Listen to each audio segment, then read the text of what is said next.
కూడా వస్తున్నాయని వింటున్నాను, చాలా స్టోరీస్ వింటున్నారు. సో ఎలా అనిపిస్తుంది? నైస్ అండి. మనకి ఏదైతే కావాలనుకున్నామో అదే జరుగుతుంది లైఫ్ లో. చాలా హ్యాపీగా ఉంది. తొందరలోనే రవితేజ గారి మూవీలో అది ఇంకా కన్ఫర్మ్ ఇంకా కాలేదండి, అవుతుంది. Waiting for that. ఓకే అండి, ఈగల్ సినిమా ఉంది కదండి, మీ ఎక్స్పెక్టేషన్స్ ఏ విధంగా ఉన్నాయి? బ్లాక్ బస్టర్ అండి. ఆయన ఏం చేశారు కానీ దాని గురించి ఎక్స్పెక్టేషన్స్ ఏం లేదు. ఆయన ఉంటేనే ఎక్స్పెక్టేషన్, మళ్ళీ ఎక్స్పెక్టేషన్ అంటే బిఫోర్ మనకి రవితేజ గారివి పెద్దగా లేదు అని చెప్పేసి అంటున్నారు. పెద్దగా ఆడలేదు కదా, మనం చూసే వాళ్ళు పెద్దగా నచ్చకపోయి ఉండొచ్చు. ఆయన ఏది చేసినా హిట్టే, మా దృష్టిలో ఏది చేసినా హిట్టే. Before Bigg Boss, after Bigg Boss మీ లైఫ్ అంటే చాలా మంది నాకు ఆ ఛాన్స్ వచ్చింది, ఈ ఛాన్స్ వచ్చిందని చెప్పేసి కో కంటెస్టెంట్స్ చెప్పారు కదా, సో అలా మీకు ఏ ఛాన్స్ వచ్చింది? నేను ఏదనుకున్నా అదే వచ్చిందండి, చేస్తున్నాను హ్యాపీగా. చాలా అండ్ మీరు బిగ్ బాస్ అయిపోయిన తర్వాత కూడా చాలా ఊర్లు, వైజాగ్ ఇట్లా చాలా ప్లేసెస్కి వెళ్ళారు. వెళ్ళలేదండి, గోవా వెళ్ళాను ప్రశాంతంగా, వైఫ్తో వెళ్ళాను. ఒకటి ఫ్యాన్స్ మీట్ జరిగింది కదా, అది అనంతపురం అండి, మా ఊర్లోనే. మా ఊరికి వెళ్ళాను. అక్కడ ఎలా అనిపించింది రిసీవింగ్ వాళ్ళతోటి? వాళ్ళు అంటే సొంత ఊర్లో సైకిల్ వేసుకుని తిరిగేటప్పుడు ఎవరు చూడట్లేదు, అలాంటిది ఇంతమంది చూసేసరికి నేనే నమ్మలేకపోయారు.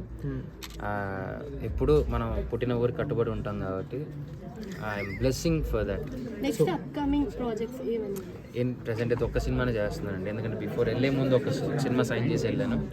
సో ఆ సినిమానే ఇప్పుడు స్టార్ట్ అవుతుంది. సంక్రాంతికి చాలా పెద్ద పెద్ద మూవీస్ రిలీజ్ అవుతున్నాయి, గుంటూరు కారం కానీ, హనుమాన్ కానీ, Saindhav, Naa Saami Ranga. What the first film you will pick? నేనైతే ఫస్ట్ గుంటూరు కారము, ఈగలు, ఈ రెండు ఫస్ట్ చేస్తాను. నెక్స్ట్ నా సామరంగా చేస్తాను. Okay sir, and glimpse release అవుతున్నాయి, దేవరా ఎక్స్పెక్టేషన్స్ ఏ విధంగా ఉన్నాయి? ఎన్టీఆర్ గారు, ఆయన యంగ్ టైగర్ అండి బాబు. అంత పెద్ద పెద్ద సినిమాల గురించి రివ్యూ చెప్పి అంత పెద్దని కాదండి నేను. సో ఇప్పుడు నెక్స్ట్ వాళ్ళ మూవీస్ లో మీకు అంటే supporting roles or best character roles వస్తే మీరు కంపల్సరీ 100% చేస్తాను. నేను హీరోగానే చేయాలని అయితే నేను కూర్చోలేదు.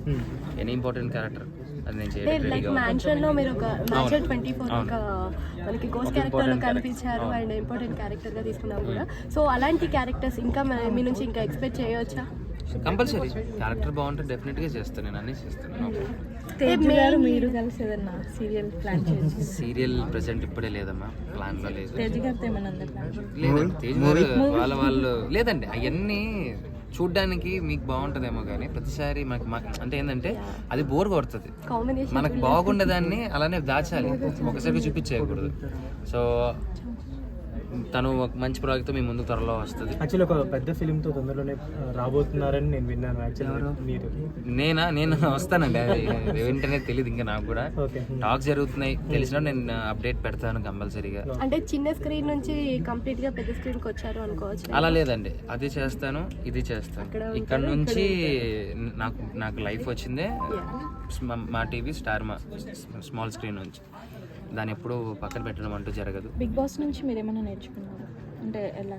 ఏం నేర్చుకుంటారండి, ఏం ఉండదు అక్కడ నేర్చుకున్నాను. అంటే మొబైల్ లేకుండా సోషల్ మీడియా అవన్నీ అసలు బేసిక్ గా మాకు ఫోన్లు లేకపోయినా పెద్ద బాధ లేదు. మాకు పొచ్చు పంచాయతీలు ఉన్నాయి కాబట్టి మాకు ఫోన్లో పెద్ద మ్యాటర్ లేదు మాకు. అక్కడ బిగ్ బాస్ అయిపోయిన తర్వాత అక్కడ మీరు స్పాట్ అక్కడ పెట్టారు లొకేషన్, మేము అందరూ అక్కడికి వచ్చాము. చాలా బాగుంది రిసీవింగ్, అందరూ అక్కడ అది బయటకు వచ్చినప్పుడు చాలా చాలా హ్యాపీగా అనిపించింది. కొన్ని చెప్పలేము అంతే. Thank you so much.